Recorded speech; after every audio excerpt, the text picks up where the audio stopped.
Hi folks, welcome back to Delboy's Garage. Right, hope you enjoyed the last FRO, it was a bit of fun. Now back in the garage, well, in the laundry room just for a minute. We're in the garage shortly.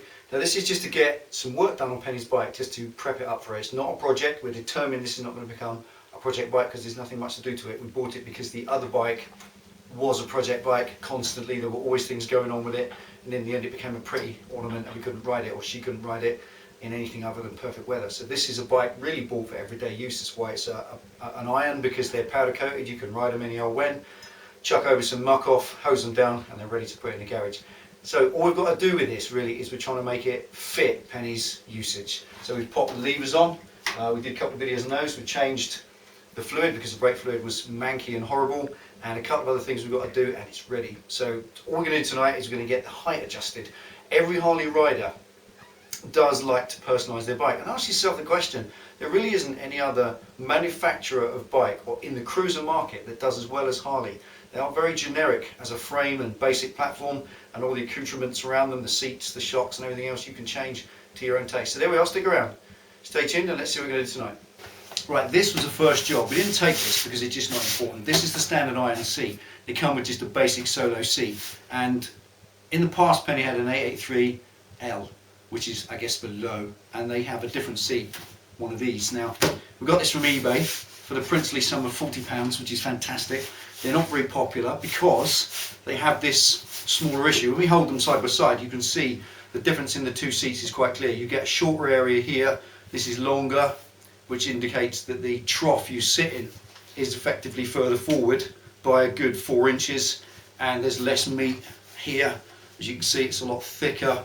The front area is a lot bulkier, which pushes the rider's legs further apart from the bike, lifting them up, and the front of this is very wasted. This is really not dissimilar to the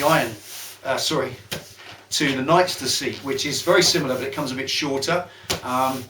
This is the 883L seat, and if you haven't got the money to go and buy a Liebherr or a Corbin or any of the fancy seats out there, you can just look around at what else is available, because Harley Davidson have a great system. You got the fender or mudguard on the back with a hole, you get 1, 2, you get a third hole which is about here. I fit on mine, I fit a Liebherr seat we got from eBay, a little tiny short flat bare bones thing. It was a £200 seat. These from Harley are about 160 odd pounds. You can get them from independent Harley type dealers for about 100. We paid £40 on eBay second hand. It isn't a popular seat. I couldn't ride with this. My fat ass won't fit in this. It's too far forward for me. It's too cramped here. But Penny's about half the size of me, so it fits perfectly for what she wants. So that's the first job. Second thing we're going to do, I wasn't going to take this, obvious. All it is a screw there. You take the screw out, you lift forward and you pull the seat off. Really, that ain't worth the video, is it? If you can't do that, then I wouldn't trust you with a knife and fork either. So there we go. I'm going to jack this up now, and we're going to do the suspension. We've got a better fix than I did last time, a lot cheaper, a lot more unique, and I've just had a look around the net to see if I can find any videos doing what we're about to do, and honestly there's not much at all. So there we are, let's look at the next section. Right, if you haven't got yourself a bike lift for your Harley, it really isn't a bad investment. Next time it comes to Christmas, ask your folks to club together, get you one of these. Come around, let's have a look. Just a basic underframe lift for a cruiser bike. They're not expensive. I think that was £200, that lift. Clark strong arm lift. Come to about £225, I think, something like that.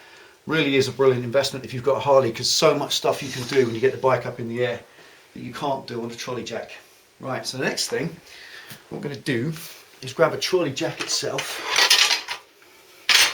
because I'm going to actually lower the bike, but what I'm not going to do is change the shocks. And the last time when I had an iron myself, which was about 18 months ago, I had some progressive 412 shocks, which are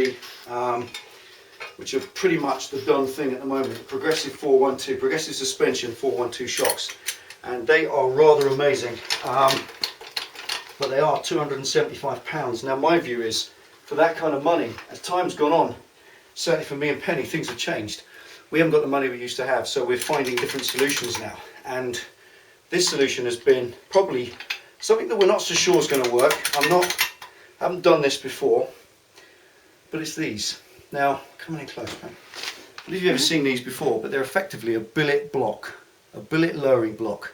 And all it does, coming over this side, what their job is they mount here at the bottom of the swing arm, at the bottom of the shock, and they move the shock mount position back when they're mounted 1 inch, and that makes the shock shorter. Now, is that the solution? You can ask yourself the question, if the progressive suspension, are they better? Well, they are better because progressive suspension units are better, but are they £250 better when you look at it in money terms? If you want to cut the budget a little bit and do it a bit cheaper, I don't know. But these are from a company, what was the name of them, Pen? Hellbend. Right, Hellbend Cycles in California. Whereabouts exactly? Baldwin Park. Right, Baldwin Park, California. They need a shout out because these are £24. £24. They're billet machined from billet alloy, CNC machined and chromed. Oddly enough, there were another £14 to have them in black, which is bizarre. Maybe they've got a deal on chroming, but the chrome's fine because, you know, there's some chrome on the bike already. You've got other chrome, so it's not an issue. And they come with the fasteners to bolt together. They should have instructions, but this kit seems to have turned up without them. But honestly, if you need instructions, again, you wouldn't trust yourself with a knife and fork. They're very, very simple to fit. So this is how we do it. We're going to start on this side, and we'll come. Okay, so we're in this area now. Quite simple. You need one of these Torx bits. Right, we've all seen these. We all know and love them. They're good at mincing bolts. But use your common sense, and they shouldn't be too difficult. The way the bottom's mounted, we'll come to in a second. First of all, with the top, what we're going to do is we're going to slide that upwards. Effectively, we're going to rotate that up. So you shouldn't keep that tight. First thing, we're just going to take a little bit of strength on the top and just loosen that off. That was nice and loose. I took about half a turn off that, that's all, just to take the pinch off of it. I'm not going to move it around anymore. An open ender first of all, and just take the lock nut, and that's holding that. And you can take the bottom shock mount out. Just incidentally, all I've done is poke a trolley jack under the back of the tyre with a little sponge to protect the tyre, and I've got it up on the lift, so I can actually lift the wheel up as I need to. That's just setting yourself up in your workshop so that life is easier. We've got to drop both sides off, simply because when you lift it up, that one doesn't still need to be connected. Right, I said that was threaded in there. It's not. It's obviously a straight through. On the diners, they are threaded. Just little. Just need to get that adjusted down a minute.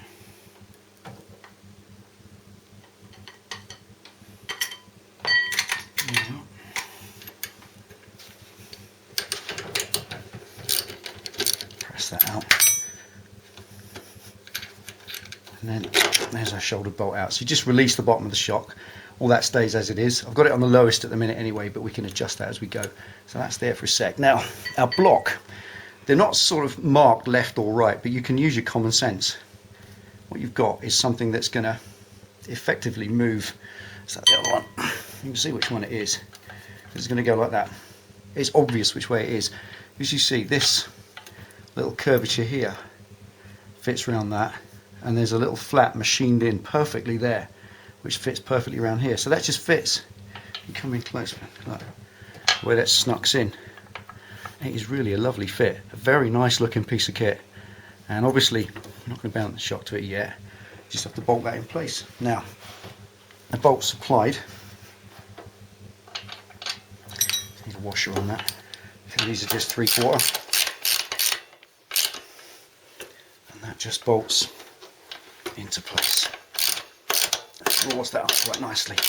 Now I think what they've done, by the feel of it, they've machined this out of billet CNC. They've cut the thread and then they've chromed it.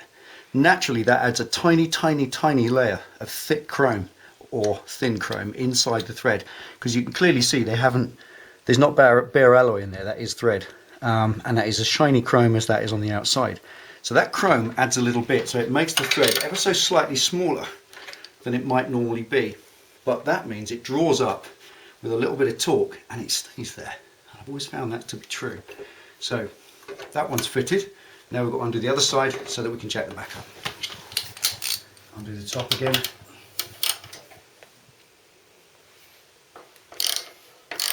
Just half a turn so it can move. And then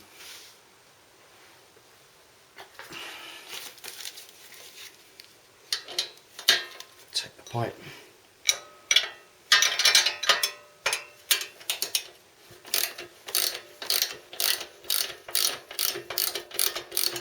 And do that so. Ever so easy.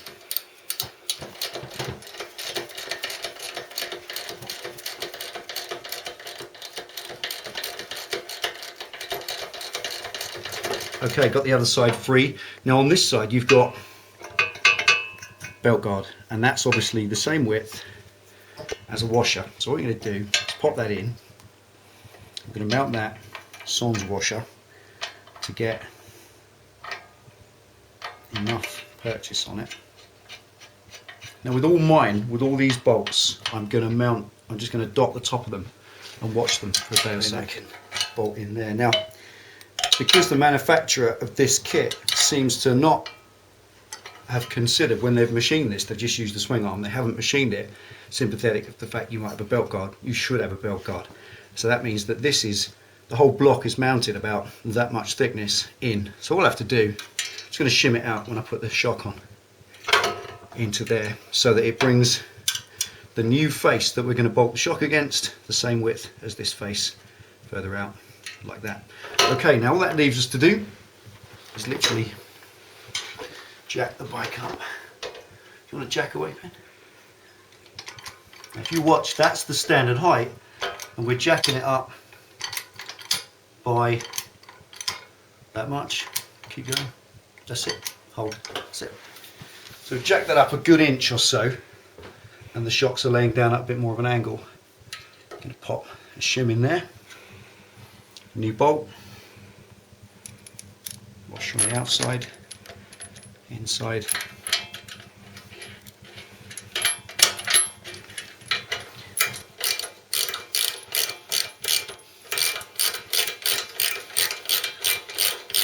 Now again, these fasteners are not going right through the thread. This is a hole drilled right through, and it's threaded all the way through. It doesn't need to have a bolt sticking out the other end, because your average nut is only 10mm thick. So as long as you've got 10mm of thread touching, oddly enough, you are fine. It won't move anywhere.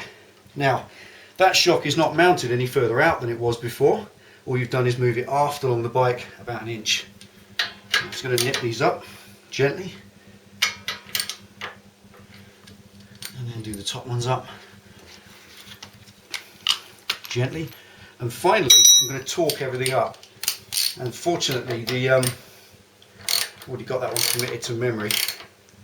All the torque settings on these is 50 foot-pounds, which is pretty good. They're strong enough, but if you dot them with a little bit of nail varnish, which I'll show you in a minute, you can just keep an eye on them over the next couple of weeks to see if they move. Which they won't, they never do. So right, to the other side. Okay. Just because we're winding this these steel bolts into an aluminium billet thread, I'm just kind of using, and it's chromed, it's a little bit scratchy, the thread, that's it, as it winds in. So I just used a spanner on that instead of a big ratchet, and I'd never use air tools on a job like this. Really not advisable. Right, now that's just nipped up.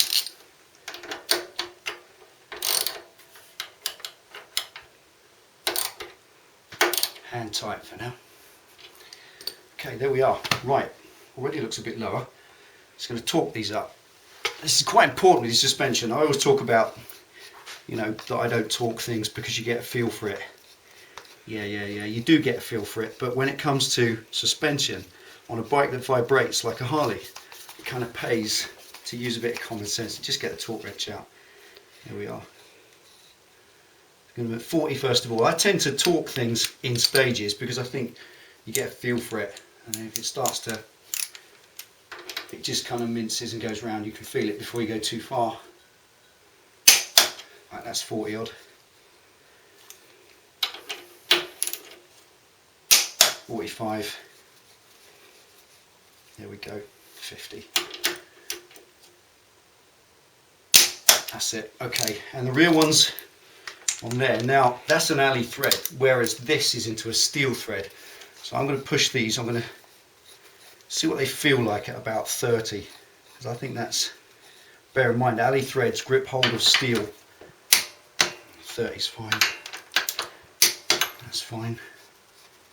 35. There's no torque settings been sent with this, but if you've managed to get them tighter than 40, I'm not going to go any more than 40, I don't think. That's it. Just double check everything, because it won't come undone, but only needs to come loose, and that can lead to vibration. And the top one's into steel, so again, hold the tool into the job, because if it's out or it's twisted, then you just mince the fastener. That's it. Okay, there we are. Now just bear in mind, when there doesn't seem to be, when you fit this kit, there's only about half of that is threaded, and only about half the thread goes in, and it's quite a coarse bolt. But remember, that is all that holds the rear suspension on into that. Okay, fine thread, I grant you, and it's a lock nut, but as you can see, it doesn't lock that brilliantly. So that's the only amount, that's all the thread that holds your suspension in. The shaft and the torsional strength of the shaft is what holds that in place. As long as that bolt stays in place, it ain't going anywhere. So now I'm going to get some nail varnish and mark all these fasteners. Alright, so just using a colour that your wife won't miss. Just a dot is all you want. And if you put them in a place where you know they are, what you can do if you really want to is just do that, so they're adjacent. That's all I do, and a little bit on the frame. Because the good thing with this nail varnish is it's lacquer effectively, and you're not preparing the surface for it to paint onto, so naturally it won't stick.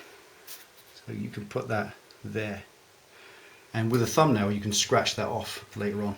Simple as that, and that's all you do. And I'd recommend that to anyone if you're just like me, a little bit paranoid about bolts coming undone. Rather than winding them up so tight that you're sure they won't, you'll end up snapping things off and crossing threads. It's easier to do this. Do them up at the proper pressure. If you've done it loads of times, little fasteners that are not so important, like a dress shield on the exhaust, it's not so important. Just do them up. Yeah, that feels about right, and just dot the thing. But suspension, brakes, obviously, just dot them with a little bit of paint like that. Keep it in your garage, daffy colour you're not going to use yourself, and it will be fine. So there we go. Let's drop it off the jack, see how much lower it is.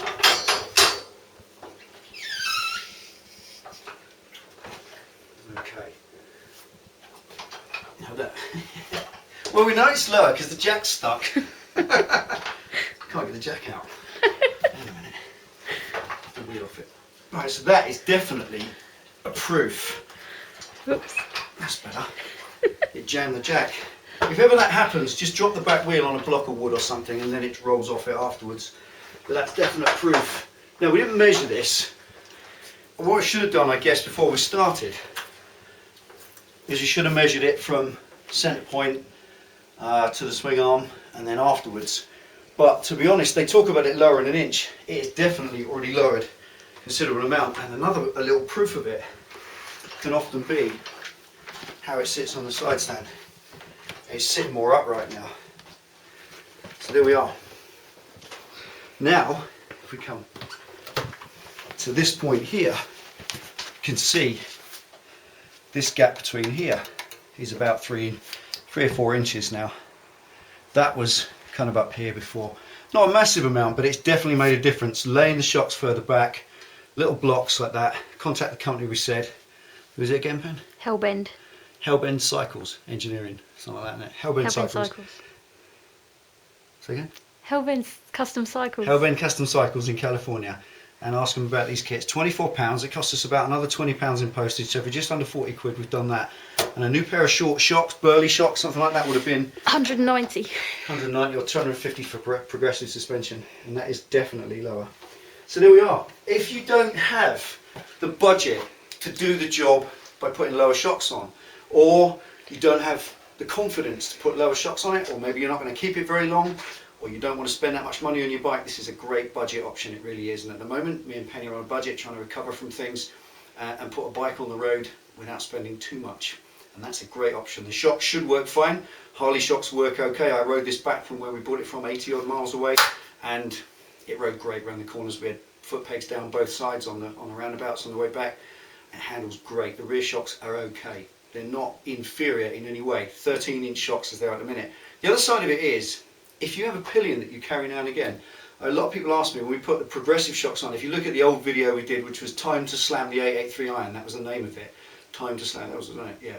And if you check on that and put the shocks on, a lot of people have asked, can you now carry a pillion? Well, no, you can't. If you go putting 412s on, you're a solo bike forever, because it simply is too low and they will bottom out as soon as you start putting a pillion on.